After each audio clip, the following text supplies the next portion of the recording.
Thanks for joining me, everyone. In this video, we're going to keep everything at regular speed and we're not going to have any music because we got a special voiceover for you.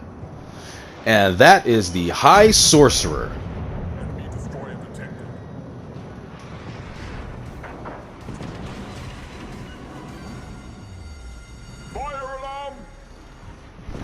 Now, for those of you who don't know, you can grab this in the Viva la Dirt mission along with two other special guises.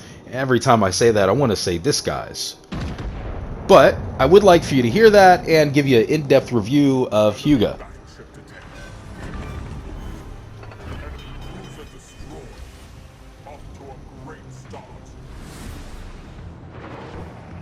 Just my opinion, the voiceover for the High Sorcerer and the look of him really does fit an Imperial battleship. Now, those torpedoes were from a DD I took out. I'm just trying to keep this video as short as possible because I do have two Krakens I would like to share with you guys. And on this ship, I have just shy of 31,000 Elite XP, and to already unleash two Krakens is pretty good. This ship is, dare I say it, OP? Or a bit OP? It definitely has a lot of strengths, and I'll go ahead and get into, as the video goes, all of those details for you guys, so that way you can make an informed decision on whether or not you want to purchase this. So the plunging fire is a menace. As you can see, Oklahoma, we took a big chunk out of him, and we're going to take another big chunk out of him. And the only thing that I can compare this to is going to be the Tech Tree Fuso. I know it looks a little bit like it, the turret layout is a bit different, but it definitely is not the Tech Tree Fuso. But for comparison purposes, that's the closest we're going to get, so I can tell you it does handle fairly the same. Long, really don't want to show a lot of real estate because you will get citadeled. The turning is very, very slow, especially if you don't have steering gears.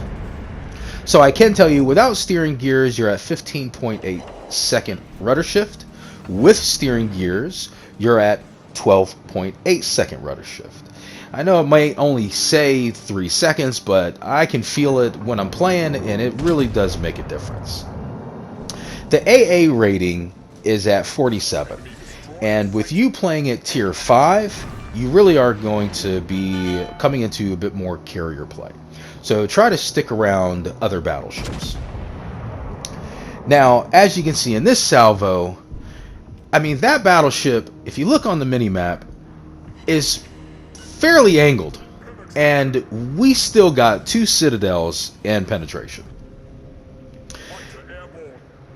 Now, with that said, you will actually overpen a good amount of cruisers, especially if it's more of a direct fire in close. It seems like the plunging fire, you get a bit more penetration for some reason, and I could be wrong. It's just the way when I'm playing it and I'm seeing how it hits cruisers that are we can say within 15 kilometers, 12 to 15 kilometers. They tend to get some overpens, but if they're further out, it just seems like, man, that plunging fire just really deletes them. And as you can see there, I mean, aiming was a bit high, but nevertheless, the dispersion really wasn't the greatest.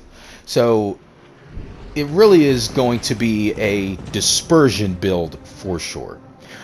Brawler, I just don't see this being a brawler. It just doesn't have the maneuverability, and when you start taking away that dispersion off these main batteries, it really is horrible. And you can give it a shot, but I assure you, you're definitely going to want a dispersion build on this, even though it is taking us quite a few salvos to take out the Furitaka. And I probably said that wrong because for some reason I always want to say Furitako. So we got the battleship that we went ahead and citadeled. He's coming around the corner. I'm trying to play this island because I really am by myself. So The other two battleships are on the other side, and I've got now 3 more battleships pushing. So to get a little bit further into the stat comparison, Fuso's armor is 6 to 305 millimeter with a 34% torpedo reduction. Hyuga's armor is 16 to 350 millimeter with a 34% torpedo reduction as well. And that armor is definitely better. I mean, I've played Fuso a few times, and I swear it just seemed like no matter how I was angled, I was getting my butt handed to me. But on this one, it seems like it really does take beating a lot better. Still, play smart and stay angled.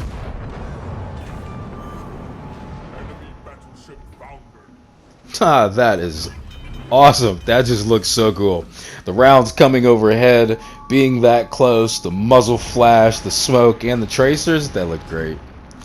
So, as you can see, I am kind of playing around, going back and forward, and I thought I gave it just enough and brought it back. So as you can see, you're really going to want to try stopping a little bit beforehand than you would actually think you would need, because it is long and definitely doesn't want to come to a stop. The other tip that I would like to give you is, even though you have 2 reload boosters, I would use them a bit more strategically.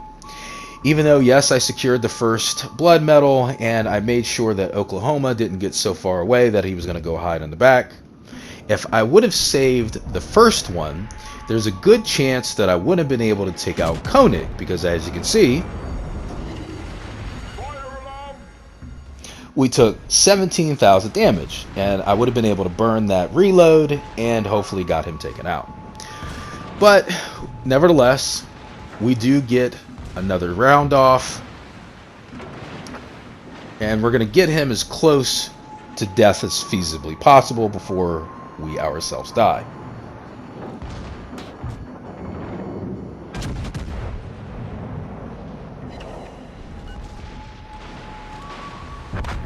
And to Davy Jones' locker I go. So angry that my ship is literally shaking. No, I kept it here because I thought it was cool how she actually sinks. As she's listing, you can see the deck. Love the paint job on this thing. Really does look awesome. She's still shaking. And there we go. Koenig got taken out. We did our job. Got him as low as possible for him. As she turns, I just haven't seen one like this. Breaks, stern flies into the water, and just starts bobbing a little bit, and there it goes. So to continue the comparison, Fuso has 57,100 hit points, and Hyuga has 60,700 hit points. Both of them have 12 main batteries that are 356 millimeter. Total armor piercing damage for both of them is 11,200. And as you can see, we did a good job. Top of the leaderboard, pulled home the Kraken.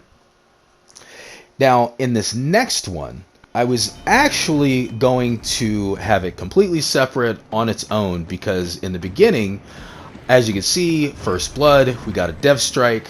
I'm about to go ahead and snag another dev strike, but for some reason when I did the video capture, it only did 12 minutes and 12 seconds instead of the normal 15 minutes. Love it. Still love the voiceover. Gives me kicks. So just to finish off with the stats, Fuso has a reload of 28 seconds and the range is 18.6 kilometers. Hyuga has a reload of 29 seconds and the range is 18 kilometers. But down here, that much isn't going to make a difference.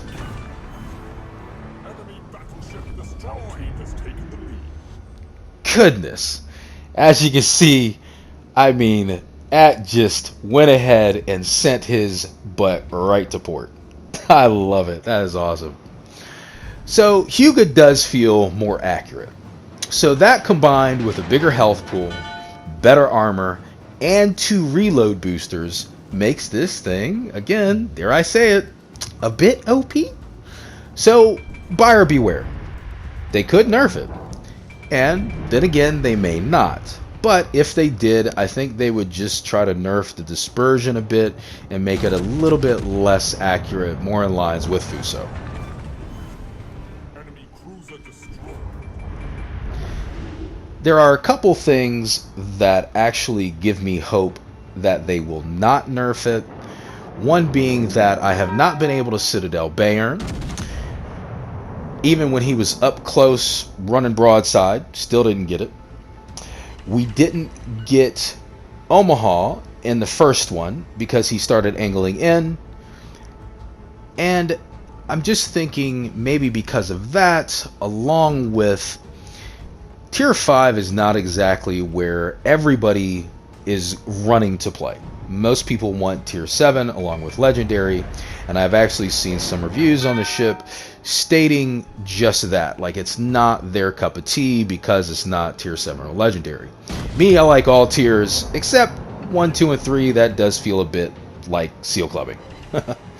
So, and as you just saw, that dispersion, it was not the greatest. Bayern stayed angled, and another reason why gives me hope that they will not go ahead and nerf this. And as you can see, we get another salvo off. I was thinking we're going to get him taken out, and yet we didn't. So it bounced the shell. We still got 5 hits, but like I said, it does feel stronger with plunging fire and broadside.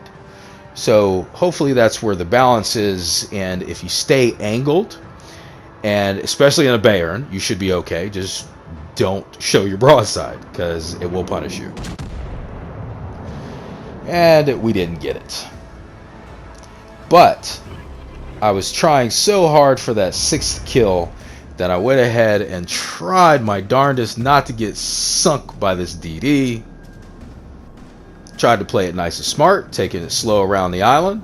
And we got a peek, just enough time.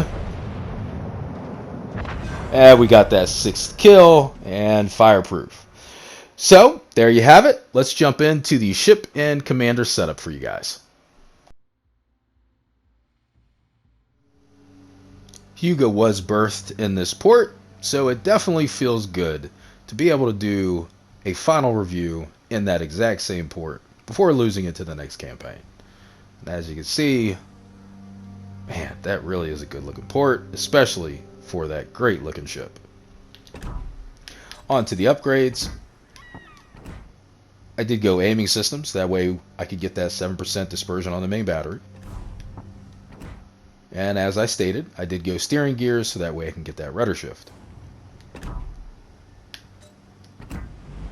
Now, for captains, as you can see, high sorcerer, but if you look down at the right and you hit the right toggle button, you can see we are running Takagi. Also, this is a good place where you can see the other guises that you are able to choose from. So for inspirations, I did go Cunningham for that shell grouping, and Scharnhorst for that extra dispersion. Now, if you don't have Scharnhorst, I would suggest either Madden for extra reload and turret traverse, or Sims for the extra health pool.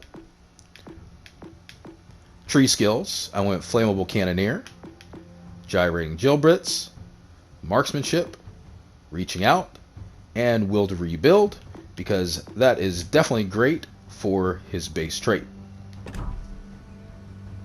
Well, that is my ship and commander setup for the new and very fun to play Hyuga. I hope that helps you. Please don't forget to subscribe, and until next time, stay frosty out there.